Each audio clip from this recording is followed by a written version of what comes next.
Chinese tikoy assorted yan. Ito po yung laman niya, ginayat na. So ito po yung resulta niya, ginawa nating halo-halo. So ito po yung tira nung Chinese New Year, kung hipat choy. So may tira siya, assorted siya, may ubi, o may pandan, saka may normal na tikoy. Ganyan po siya. So dagdagan lang po natin ng sago. Dinagdagan po natin ng sago diyan. So painit po tayo ng tubig para meron din tayong ginayat na idagdag na kamuti at saka saging para maging halo-halo. Gagawin natin ginatang halo-halo. Meron din tayong glutinous. Yan, glutinous.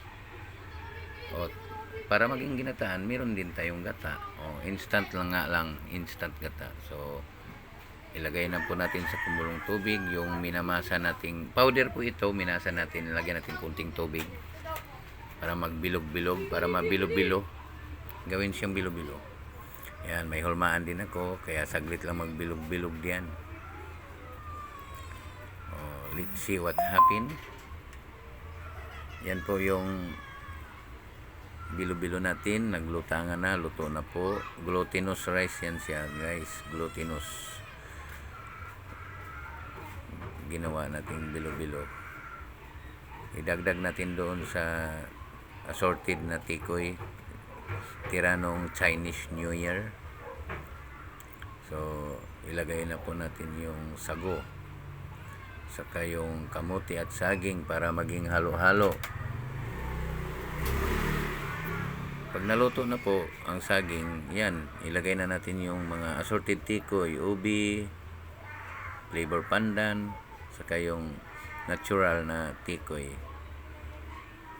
Tira po yan nung Chinese New Year. So para tumamis, lagyan natin asukal. Naglagay din ako ng kunting asin para pambalance. Condense, pangpasarap. Saka ibap. Ang sarap po nito guys. Pag natikman po nito yon. Pag natikman ninyo ito guys, ang sarap. So please, pakipalo lang po guys. Like and share.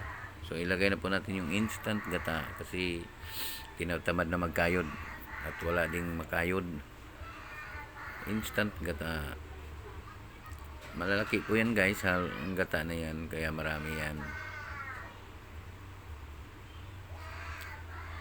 Halo-haloin hanggang kumulo, hanggang maluto na lahat. Pag hindi siya malapot guys, laputan na natin. Lagyan natin ng pabango. Yan, vanilya. Mamaya guys, pag malabnaw pa, lagyan na po natin ng cornstarch. Pag meron pa kayong tira na glutinous, yun, glutinous na. Tunawin niyo sa tubig para ipalapot yan. Halo-halo lang hanggang maluto. Yun, luto na. So lumapot na siya guys dahil sa glutinous.